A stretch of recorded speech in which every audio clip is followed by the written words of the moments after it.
Bonjour à tous, on se retrouve aujourd'hui donc pour l'analyse de Pamela, Lara et Miserka, donc qui sont les trois nouvelles unités disponibles dans le portail d'invocation rare. Une nouvelle fois, il n'y a qu'une seule unité en omni-évolution, donc comme les précédentes fois, si vous n'avez pas trop de gemmes, économisez-les, sinon si vous pouvez vous le permettre, allez-y. Personnellement, j'ai un peu essayé pour Silas d'invoquer et je ne l'ai pas eu. Donc c'est pour ça que je vous conseille vraiment d'économiser vos gemmes et de les garder quand on n'aura que des omni-évolutions. Donc on va commencer par Pamela qui est l'unité de foudre. Donc ses statistiques, Seigneur Full Imp, 7866 points de vie. 3426 en attaque, 2884 en def, 2145 en rec. Elle a un 10 hits pour un drop check de 4, ce qui fait 40 cc. Les types, je dirais anima, briseur, gardien, seigneur, oracle et un coup de 43. Donc son leader skill, il va booster l'attaque de 100%, booster l'attaque quand les PV sont bas.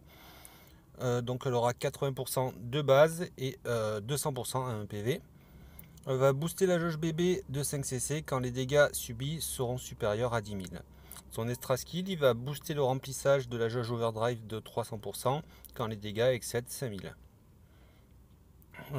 Son bref burst, donc il frappe à 350%, il a un coup de 22cc pour 15cc généré maximum.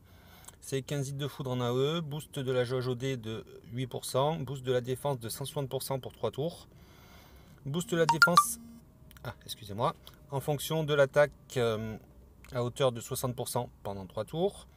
Et elle va booster le taux de drop des CC et des CV de 35% pendant 3 tours. Son SBB, donc il frappe à 560%. Il a un coup de 25 CC pour 18 généré maximum, 18 de foudre en AOE, boost de la jauge overdrive de 8%.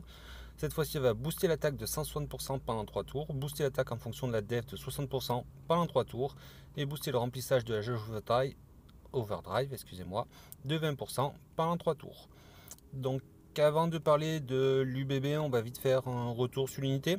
C'est encore une unité donc, qui est axée sur l'attaque, donc utile en arène, après en trial, Grande Gaia Chronicle et tout, ça sera pas forcément probant son leader skill. On passera sur une autre unité. Le BB et le SBB de l'unité sont intéressantes parce que sur le BB on a de la défense, du coup défense en fonction d'attaque, défense et du drop, et sur le SBB donc on a de l'attaque, donc c'est ce qui m'intéresse dans cette unité. Ça arrête pas.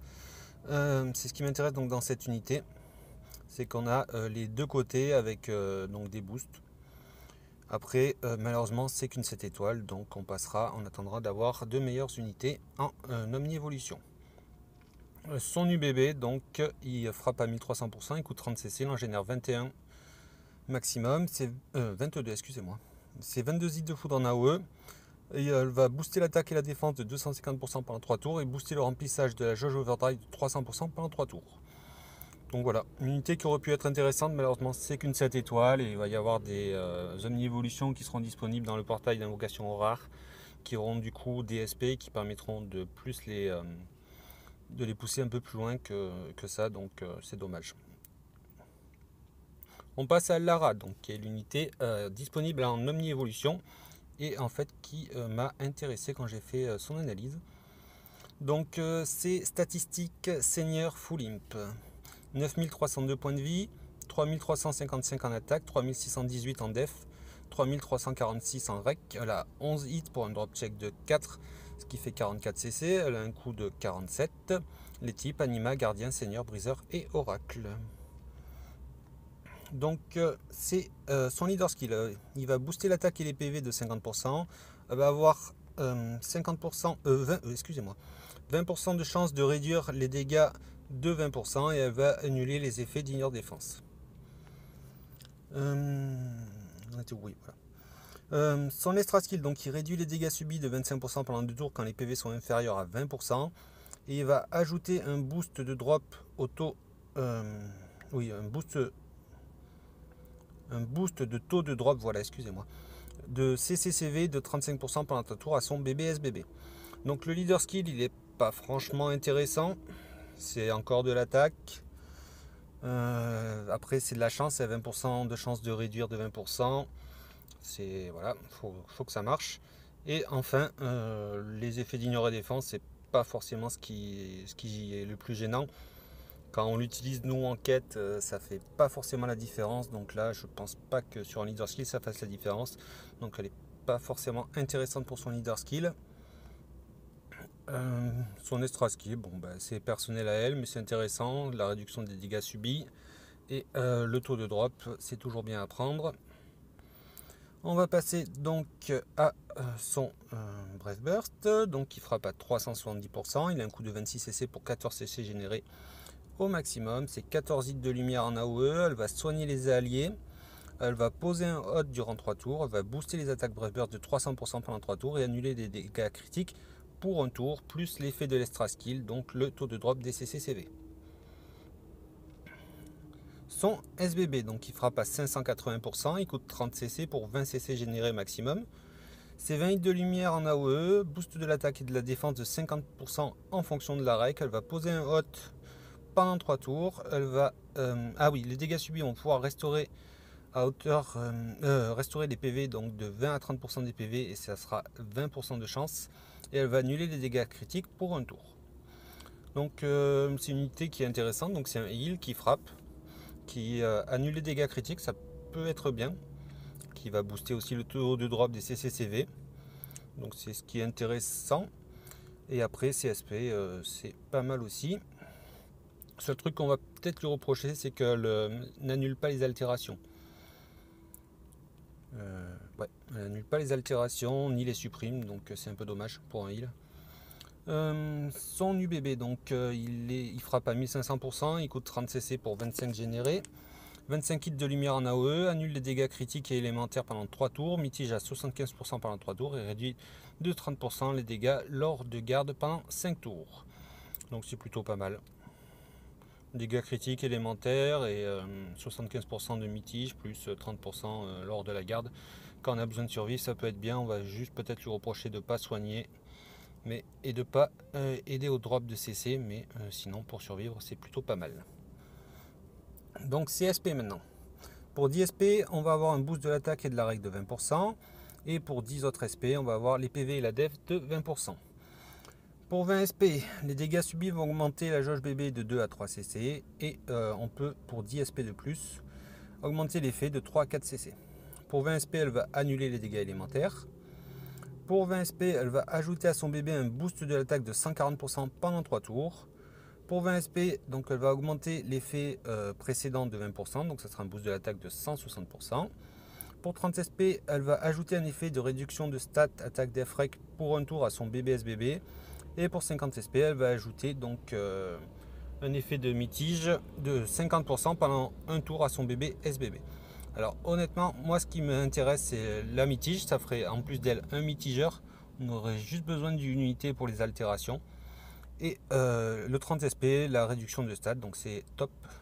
Ça nous fait 70 SP, donc il nous resterait 30 SP à dépenser. Donc je penserai attaque et rec.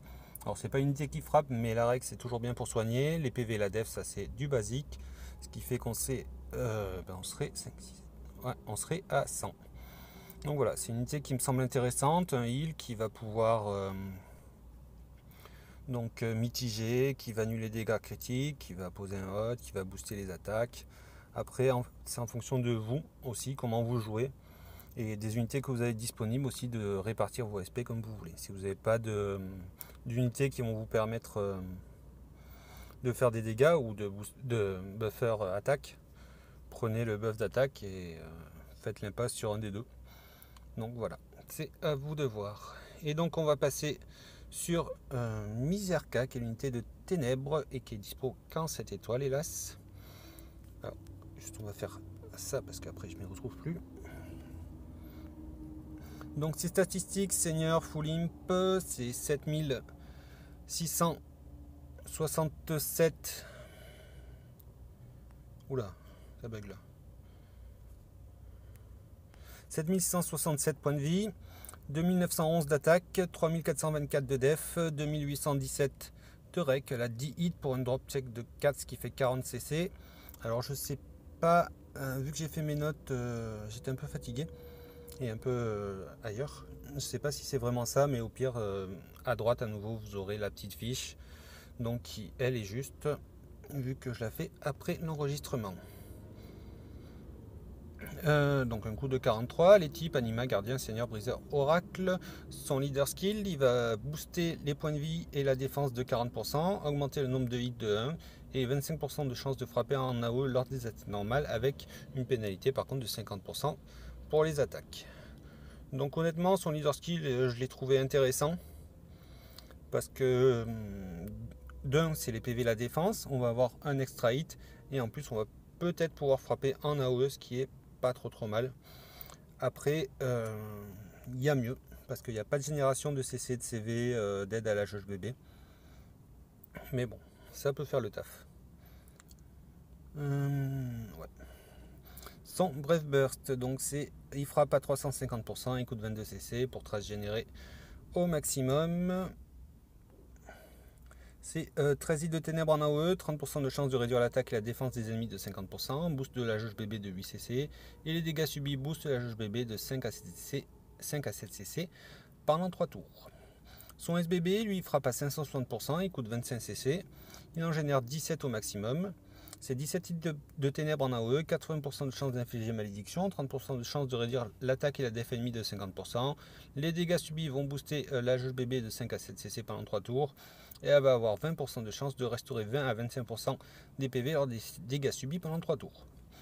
Donc ouais, c'est encore de la réduction de l'attaque et de la def avec un boost de la jauge bébé. Donc honnêtement, on en a beaucoup ces derniers temps.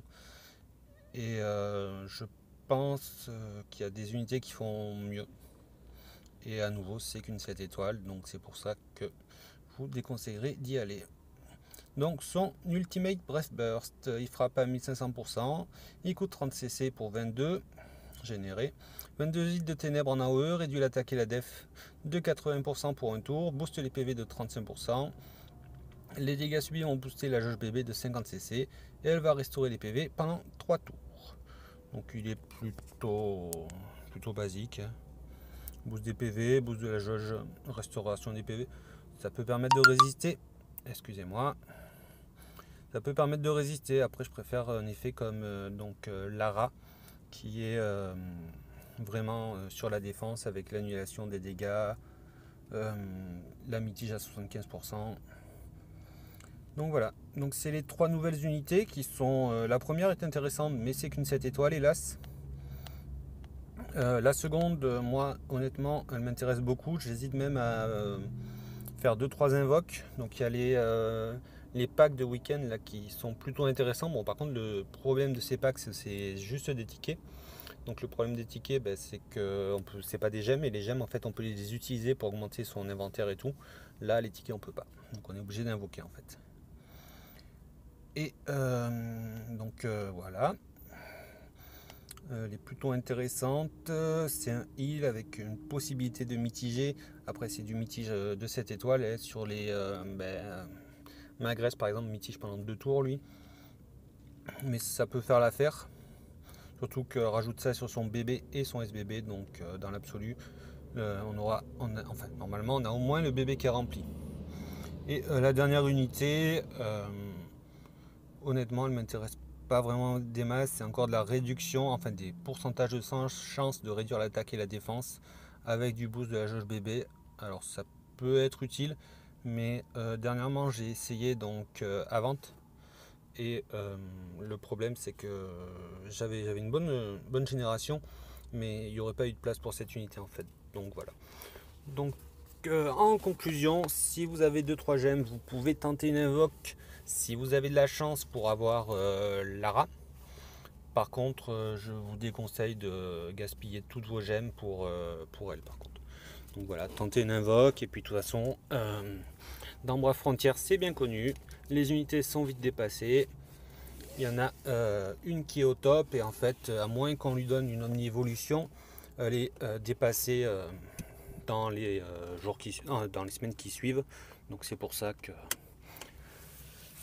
ce jeu commence un peu à m'embêter, parce que du coup on invoque, on a une unité, et en fait en l'espace de quoi une semaine, un mois, elle est dépassée.